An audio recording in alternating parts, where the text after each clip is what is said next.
महाराज जी राधे राधे। जी। महाराज जी मैं आपको जो है यूट्यूब पे देखता रहता हूँ, सब्सक्राइब भी कर रखा है मैंने। तो आपका मैंने एक वीडियो देखा था जिसमें आपने जातिवाद पे बहुत अच्छी बात कही थी कि किसी भी इंसान से जाति के आधार पे छुआछूत नहीं करनी चाहिए, क्योंकि कोई भी काम छोटा या बड़ा नहीं होता। तो वो आपने बहुत अच्छी बात कही थी। फिर उसके बाद आपने एक बात और कही थी कि हम छुआछूत का आधार मानते हैं, तो वो मानते हैं जैसे कि मांसाहार होता है, तो जैसे वो लोग उन लोगों का एक भोजन ही हुआ वैसे भी।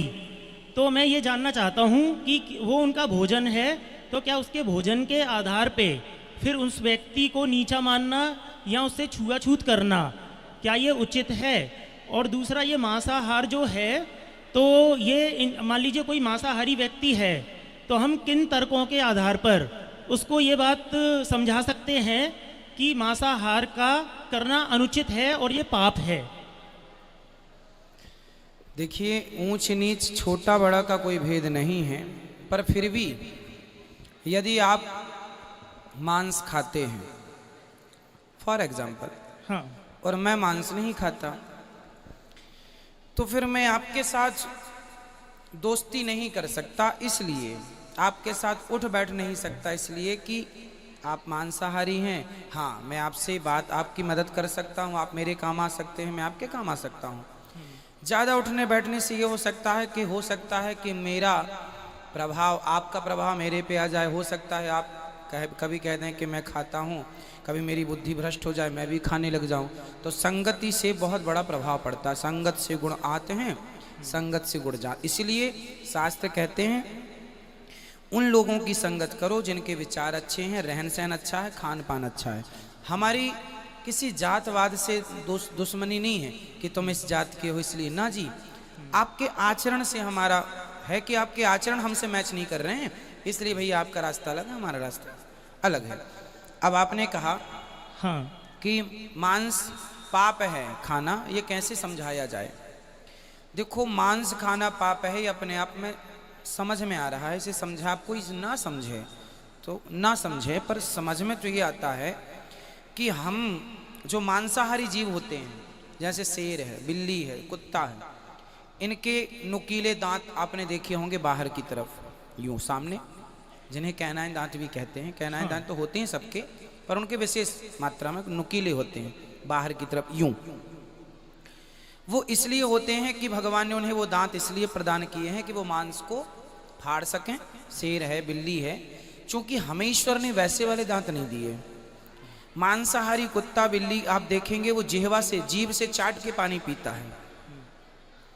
और गाय, जो शाकाहारी लोग हैं, वह गाय है, बकरी है, ये सब मुंह से पानी पीते हैं, चाट के कुत्ते की बिल्ली की तरह पानी नहीं पीते।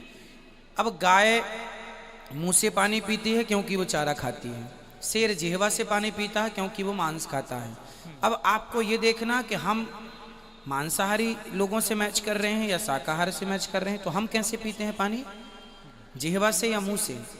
हाँ, मुख से पीते हैं। हाँ, तो हमको ईश्वर ने शाकाहारी लोगों की कैटेगरी में रखा है ईश्वर की तरफ से, क्योंकि वो पहचान है। मांसाहारी जो जानवर होते हैं, गाय के खुर होता है, हाँ, खुर होता है, खुर पाँव, हाँ, जबकि कुत्ते का खुर नहीं होता। कुत्ते के नीचे पंजे ऐसे नुकीले होते हैं। तो जो मांसाहारी होता है उसका वो जिह्वा से पानी पिएगा और उसके ये नुकीले होंगे पाँव के नाखून बड़े बड़े। हमारे पंजे हैं। हम कुल मिला के ईश्वर की ओर से शाकाहारी डिजाइन है ना। छोटा सा बच्चा, आप किसी छोटे से बच्चे को मांस खवाइए, वो पचा ना पाएगा। दलिया खवाएंगे पचा लेगा। जैसे 6 महीने का बच्चा, हमारे यहाँ जब बच्चा 6 महीने का होता है ना, तो उसका एक संस्कार होता है, उसे खीर चटाई जाती है, अन्नप्राशन संस्कार बोलते हैं उसको। अब आप बताइए कि धरती पे आज चाहे जो मांसाहारी लोग ही क्यों ना हो, मैं पूछूंगा आपसे, आप सर्च कीजिए इस पे, कि जो 6 महीने का बालक होता है, क्या उसको अन्नप्राश के समय क्या मांस खवाया जाता है? उसको खीर ही खिलाई जाती है, दलिया खिलाए, हल्का पदार्थ, हाँ, हल्का, क्योंकि वो सुपाच्य है, उसके लिए। मांस खिला देंगे सुपाच्य नहीं होगा। हाँ, तो कुल मिला के हमारी जो ईश्वर ने डिजाइन किया हमारे पेट को, जठराग्नि को, वो भी शाकाहार को पचाने के लिए डिजाइन किया है। बड़े बड़े डॉक्टर, जानकर डॉक्टर भी कहते हैं कि मांसाहार हानिकारक। अभी कोरोना काल में आपने देखा होगा कुंटलों से मुर्गियां बाहर फेंकी गई, अंडे बाहर फेंके गए, क्योंकि उनमें भी संक्रमण की संभावना थी। तो रोटी में कभी संक्रमण हो नहीं सकता, दाल चावल सब्जी रोटी में। मांस में कभी भी खतरा है, संक्रमण के कारण जान जा सकती है, अन्य कारण भी हैं। इसलिए सारी साइंस की तरफ से आप कहो, आध्यात्म की तरफ से कहो, कहीं से परमिशन नहीं है मांस खाने की। महाराज जी, ये जो आपने बताया, मैं कुछ कहना चाहता हूँ। जैसे ये जो कुछ आपने तर्क दिए ये साइंटिफिक तरीके से, तो वो साइंस के आधार पे ये असफल हो रहे हैं। कैसे? क्योंकि जैसे आपने कहा कि ये जो हमारे कैनाइन टीथ होते हैं, ये वो शेर के, तो हमारा जो सेट ऑफ टीथ है ना, ये बोवाइन और मतलब फ्लैट भी है और कैनाइन भी है, तो हमारे दोनों हैं।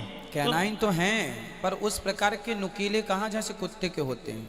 लेकिन उसको खाने के हिसाब से वो इनफ है, वो जितने भी हैं वो, तो ये दोनों का सेट है। समझो, आप मांस को पका के खाते हैं, हाँ, शेर बिल्ली कच्चा खाते हैं। हाँ, तो मांस को पकाना, अब बताइए किसी के दादाजी मर जाएं, वो दादाजी को पका के खा जाए, सही है? नहीं, इंसानों का तो खैर मना ही है। नहीं, टोटली। आप अध्ययन कीजिए, बहुत सारे देश ऐसे हैं जहां इंसानों का मांस भी खाया जाता है, बहुत सारे हैं। नहीं, बहुत सारे देश मिल जाएंगे जहां इंसानों का मांस खाया जाता है। नहीं, उनका तो धर्म भी मना करता है। जैसे कोई बिल्कुल अधर्म पे आ जाए वो तो कुछ भी कर सकता है, आदमी आदमी को जैसे मार देता है, मर्डर कर देता है। लेकिन ये जो है मांसाहार का खाना, जैसे अगर ये अनुचित होता तो फिर ये धर्मों में अलाउड ही क्यों? जैसे हिंदुइज्म में, इस्लाम, क्रिश्चियनिटी और सिखिज्म में। नहीं, हमारे धर्म में तो अलाउ नहीं है, हिंदू में तो अलाउ नहीं है। ये क्या हमारे धर्मों में कहीं भी इसका क्लियर स्टेटमेंट है कि ये मना है, पाप है और ये बिल्कुल नहीं खाना चाहिए? ये लिखो, याद रखो मेरी बात, वेद का वचन बोल रहा हूँ, अहिंसा ही परमो धर्मः। ये वचन समझा आपने? हाँ। परहित सरिस धर्म नहीं भाई, पर पीड़ा सम नहीं अदमाई, परोपकाराय सताम विभूतया। शास्त्र कहते हैं परहित सरिस धर्म नहीं भाई, कि हम किसी की हत्या न, अहिंसा ही परमो धर्म। सुना है? अहिंसा के पुजारी का नाम सुना होगा, महात्मा गांधी भी अहिंसा की बात किया करते थे। अहिंसा ही परमो धर्म हमारे धर्म में, इसलिए हमारे यहाँ कुत्ते को रोटी और गाय की रोटी निकाली जाती है। हमारे यहाँ मारने की विधा नहीं रही। हमारे यहाँ जंगल में ऋषि मुनि रहा करते थे तो फल फूल खा के रहते थे। कहीं भी राम जी के वनवास में 14 साल में आप देख लो, कभी राम जी ने मांस का, हाँ, निषाद राज सेवन करता था। हाँ, निषाद जी सेवन करते थे, तो वो जंगली हैं, राम जी के सेवन का विधान नहीं मिला। वो जंगली लोग खाते, भाई आज भी मैं नहीं खाता, आप में से बहुत लोग खाते होंगे, तो अच्छे बुरे तब भी थे। राम जी ने निषाद को गले लगाया है ना। जब भरत जी गए तो निषाद जी ने मांस भी परोसा था भरत जी के लिए, इसलिए परोसा था कि वो खाते थे। भाई आप जो खाएंगे वो आप परोसेंगे, पर उसमें से मैं वो ग्रहण करूंगा जो मैं खाता हूँ। जैसे मैं भी आपके घर जाता हूँ, आप मुझे समोसा भी परोसते हैं, जलेबी भी परोसते हैं, पोहा भी परोसते हैं, रोटी दाल चावल भी परोसते हैं, बादाम भी रखते हैं, तो मैं एक बादाम उठा के ले लेता हूँ। जो मैं, आपका धर्म है कि आप सब परोसें, मेरा धर्म है कि उसमें से मैं क्या ग्रहण करूँ। समुद्र में बहुत सारी चीजें हैं, आपको उससे क्या निकालना है। मगर ये हमारे जो पांडव थे, ये लोग फिर क्यों खाते थे? पांडव कहाँ खाते थे, कहाँ पढ़ लिया आपने? ये शास्त्र में ही लिखा है। जैसे कहाँ दिखा दो हमें लिखा हुआ। महाभारत में जो कहीं है, नहीं लिखा मेरे भाई। नहीं, अनुशासन पर्व में चैप्टर नंबर 88 में लिखा हुआ है, जिसमें युधिष्ठिर। नहीं, आपके कहने से नहीं होगा, आप लिखित में दिखा दीजिएगा, तो उसको अध्ययन करना पड़ेगा। मैंने किया है वो। आप बताइए, आपके पास फोटो हो सब्जेक्ट की तो ये गूगल पे आ जाएगा, चैप्टर नंबर 88 में है, आप जिसमें निकाल के दे दीजिएगा। इसमें युधिष्ठिर और भीष्म पितामह के बीच में बात है। किसी और संदर्भ में बात कर रहे हो, जैसे हम और आप बात कर रहे हैं, मांस के सब्जेक्ट में बात हो रही है। मैं बता देता हूँ क्या है वो। हाँ। उसमें युधिष्ठिर धर्मराज थे जी। उसके बाद भी वो भीष्म पितामह से पूछते हैं कि मुझे यज्ञ नाम है और यज्ञ में पितरों की तृप्ति के लिए क्या देना चाहिए। तो उसमें भीष्म पितामह ने उनको बहुत लंबी लिस्ट बताई है, जिसमें सभी, जैसे रैबिट का मांस, इवन उसमें गाय तक का भी जिक्र है, गैंडे का, राइनोसोरस यानी, और गाय का, और मतलब एक बहुत लंबी लिस्ट बताई है उन्होंने कहा अगर आप ये अर्पण करते हो, जैसे रैबिट अर्पण किया तो आप 1 साल के लिए तृप्त कर सकते हो, और गाय की तो 6 साल के लिए, राइनोसोरस किया तो 12 साल के लिए। समझ गया मैं। मनुस्मृति में भी कुछ ऐसी बातें लिखी हैं, पर वो किस संदर्भ में, समझो क्या होता है। शास्त्र के बहुत सारे अर्थ होते हैं। जैसे हम लोग आपस में बात करते हैं ना, एक अर्थ होता है व्यंग्यात्मक, समझ रहे हैं। हाँ। एक अर्थ क्या होता है व्यंग। जैसे मैं कक्षा में कई बार एक व्यंग बोलता हूँ। जैसे मैं आपसे पूछता हूँ क्यों मांस खाते हो, तो आप बोलते हैं हाँ खाते हैं। तो मैंने कहा किसका खाते हो, बकरा खाते हो, मुर्गी खाते हो, उसने बोला हाँ। मछली खाते हो, उसने बोला हाँ। मैंने कहा आदमी खाते हो। ये क्या है, ये क्या हो गया, बोल दो। हाँ, व्यंग्य हो गया ये व्यंग। वो खाता नहीं है आदमी, मुझे पता है ये बात कि वो आदमी नहीं खाता होगा, लेकिन मैंने व्यंग किया कि क्यों भाई जब तुम मछली खा सकते हो तो दादा, अभी मैंने आपसे क्या बोला, दादाजी मर जाए तो मार के पका के खा लेना, ये भी एक व्यंग है। हाँ। आप खाएंगे नहीं, पर आप अंडा खाते होंगे तो मैं व्यंग कर रहा हूँ कि जब आप अंडा खा सकते हैं तो दादाजी को भी खा जाना। ये एक व्यंगात्मक बात है। तो भीष्म पितामह जी धर्मराज युधिष्ठिर को ये व्यंगात्मक कह रहे हैं। भाई हंसी मजाक तो होती है, व्यंगात्मक। अच्छा एक काम करना, गैंडे का मांस चढ़ा देना, और क्या है ना, और क्या ले आना। भाई आप हंसी मजाक करते हैं कि नहीं, शास्त्रों में हंसी मजाक की बातें भी तो लिखी हैं। भाई रावण ने जो कहा वो भी लिखा है, विभीषण ने जो कहा वो भी लिखा है, शूर्पणखा ने कहा राम जी तुम बहुत सुंदर हो, ये भी तो लिखा है। तो सब कुछ लिखा होता है शास्त्रों में, लेकिन ये समझना है कि हमें उससे क्या ग्रहण करना है। भाई आपके घर में रसोई में बहुत सारा सामान पड़ा है, आप सब तो नहीं खाते। जो खाने योग्य आपकी माँ ने बना दिया है सबको मिला के, वो ग्रहण कर लेते हैं। उसी तरह शास्त्रों में बहुत कुछ है। भाई समुद्र में सारी आभूषण है, सब कुछ है। मतलब समुद्र मंथन के समय सब निकला था, उसमें से जहर भी निकला था और अमृत भी निकला था, उसी से निकला था, उन्हीं के द्वारा निकला था। अब क्या ग्रहण करना है, अमृत ग्रहण किया, जहर को ग्रहण नहीं किया। तो शास्त्रों में दोनों है, अमृत भी है, जहर भी है। अब वो तो व्यंगात्मक, देखो शास्त्रों की ये अर्थ समझना पड़ेगा, ये व्यंगात्मक अर्थ है। अच्छा गैंडे का पका लेना। हाँ, तो अब युधिष्ठिर जी पूछ रहे हैं पितामह बताओ पूर्वजों को क्या खिलाएं, कौन सा तृप्ति कैसे होगी, मांस खिलाएं कि सात्विक खिलाएं। तो अच्छा एक काम करना, गैंडे की पका लेना। पहले ही ऐसी बातें करके बाद में आए नहीं पगले, बादाम का और आटे का और ये चावल का करना। पहले मजाक कर लिया, फिर विषय पे आ गए। तो ये बोलने का ढंग है। हम लोग मजाक करते हैं आपसे, आप हमसे करते हैं, तो क्या वहाँ पे व्यंगात्मक बातें नहीं रही होंगी, व्यंग के बाण छोड़े जाते थे। अब आपको ये अर्थ नहीं लगाना, अरे ये कह रहे हैं कि ये गाय का भी मांस उन्होंने पका के खाया ना जी। धर्मराज युधिष्ठिर धर्मराज हैं, उनसे अधर्म कैसे हो जाएगा। हाँ, इसीलिए पूछा था मैंने। वो व्यंगात्मक अर्थ है मेरे भाई। शास्त्रों के अर्थों को तब समझ में आएगा जब आप गुरु चरणों में बैठेंगे, वरना अर्थ का अनर्थ ही हो जाएगा। महाराज आपने एक और बात कही थी, जैसे ये जीभ से चाटने वाली कही थी, तो ये हम इंसान, आपने कहा हम मुख से खाते हैं। नहीं, पानी की पीने की बात, पानी का, हाँ सॉरी। तो लेकिन ये ऐसा है, हम पानी को जीभ से भी पी सकते हैं, लेकिन हम दोनों तरीके से कर सकते हैं। लेकिन अगर हमने जीभ से पिया तो उसमें टाइम ज़्यादा लगेगा। तो आप में से कोई पीता है जीभ से पानी? हाँ नहीं, क्योंकि उसमें टाइम ज़्यादा लगेगा, तो क्यों पिए हम, इसलिए हम होठों से ही उसको कर लेते जैसे। लेकिन मनुष्य के अंदर वो क्षमता दोनों है, जैसे कि अगर हम 4 हाथों के बल चलते हैं। भाई देखो, क्षमता तो है तब ना आदमी मांस खा रहा है। भाई क्षमता तो है तब तो मांस खा रहा है। पर सवाल मेरा फिर आपसे कि क्षमता है, अब मेरी क्षमता तो, अब आप यदि अपने दादाजी का मांस खा जाएं तो आपके पेट में तो दादाजी के मांस को पचाने की भी क्षमता है, बोलो हाँ या ना।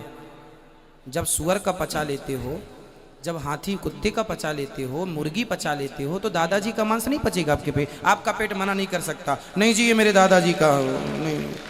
उसी तरह मेरे भाई, पचाने को तो आप कह रहे हैं कि नहीं जीभ से चाट के भी पिया, फिर बचाने को तो आपके दादाजी का ही मांस आप पचा लोगे, पेट थोड़ी मना करेगा कि नहीं मैं नहीं पचाऊंगा दादाजी का मांस।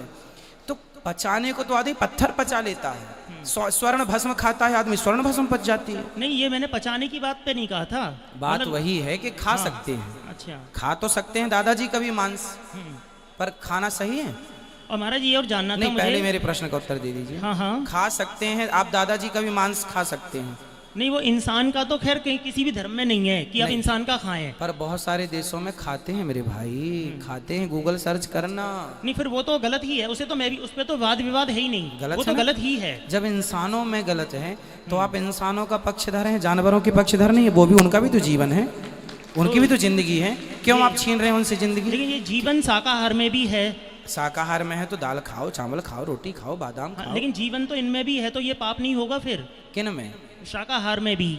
शाकाहार में कैसे पाप है बताइए? क्योंकि जीवन के आधार पे अगर कहें तो भाई जीवन, आज ही मैंने कक्षा में बोला कि आप गेहूं को चबाइए तो गेहूं को चबाने में गेहूं चिल्लाएगी नहीं, चीखेगी नहीं, पर मुर्गी को आप चबाइए तो वो चीखेगी, चिल्लाएगी, फड़फड़ाएगी। तो मुर्गी से आप गेहूं की तुलना ना करें कि गेहूं में भी तो प्राण है, मुर्गी में भी तो प्राण है, क्योंकि गेहूं तो अंकुरित होता है। मेरे भाई समझो, सोनार की तराजू से सब्जियां नहीं तौली जाती, सोनार की तराजू में सोना तौला जाता है, और सब्जियों वाले की तराजू में सोना नहीं तौला जाता। हर एक तराजू से सब नहीं तौला, हर बात को एक ही तराजू से मत तौलो कि मांस को आपने गेहूं से तौल के दे दिया कि जी उसमें भी तो प्राण है। नहीं, उसके प्राण हैं पर अलग ढंग से, वो हमारे प्राणों की रक्षा करने के लिए है। गेहूं को हम खाते हैं तो हमारे प्राणों की रक्षा होती है, पर मुर्गी को आप मार डालते हैं, उसके प्राण पहले चले जाते हैं। इसलिए दोनों की तुलना नहीं हो सकती। अच्छा, इस पे महाराज एक जैसे शाकाहारी में इनके क्या होता है, दो इनके सेंसेस लेस होते हैं, वो चिल्ला नहीं सकते, भाग नहीं सकते, तो वो असहाय हो गए। कौन? तो जो शाकाहारी हो गए, जैसे गेहूं, चावल या पेड़ पौधे, तो एक असहाय को मारना उचित हो गया क्या फिर इस हिसाब से? वो बना ही हमारे लिए है मेरे भाई। भाई चिड़िया क्या खाती है? यही वाली बात मांसाहार करने वाले लोग कह देते हैं कि वो बना ही हमारे लिए ना है। ना ना ना, वो तो समझ में आ रहा है ना, ईश्वर ने हमारे लिए दाल चावल सब्जी रोटी बनाई है, तो वो खाओ यदि आपके पास अभाव है। जैसे मैंने कई बार बताया कि पश्चिम बंगाल में हाँ मछली चावल खाते हैं। हाँ। वहाँ देवी को भोग भी लगाते हैं मछली चावल का, और वहाँ पर तो शादी विवाह में मछली चावल ही परोसा जाता है। अब वहाँ पर क्यों? क्योंकि आज के 50 साल पहले, 100 साल पहले वहाँ पर ना दालें होती थी, ना वहाँ पर कोई सब्जियाँ होती थी, ओनली चावल, धान की खेती होती थी। तो चावल को किससे खाएं? तो मछली से उन लोगों ने डिसाइड किया होगा। पर आज के युग में ट्रांसपोर्ट तब नहीं था, पर आज तो ट्रांसपोर्ट है, आज तो आवागमन है। तो आज हम आज के परिवेश से देखो, जो परिभाषा कल थी वही परिभाषा आज रहेगी। समाज में कुछ चीज़ें समय के साथ साथ बदलती हैं। सत्य नहीं बदलता, शास्त्र नहीं बदलते, पर कुछ परिभाषाएं बदलती हैं। उस जमाने में मांस की जरूरत थी, पश्चिम बंगाल में मछली चावल की, तो खाया। हाँ। मजबूरी थी, जी नहीं सकते। आज तो दाल रोटी अवेलेबल है मेरे भाई, अब क्यों?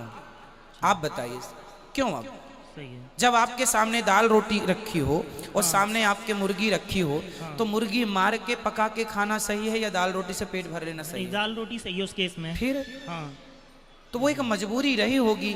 जब उन लोगों ने मांस खाना शुरू किया होगा, दाल नहीं रही, कोई अनाज नहीं था, कोई सिचुएशन रही होगी। और महाराज समझो। जैसे राजा दशरथ जी हिरण का शिकार करते थे, तो फिर वो क्यों करते थे? वो राजा थे। हाँ राजाओं के लिए, जैसे डॉक्टर चूहे पर एक्सपेरिमेंट करता है ना, हाँ कोई भी नई वैक्सीन आई, कोई भी नई दवाई आई, तो वो चूहे पर डॉक्टर लोग एक्सपेरिमेंट करते हैं। चूहे को फाड़ते हैं, फिर सिलते हैं, जोड़ते हैं, करते हैं कि नहीं? आप जानते हैं?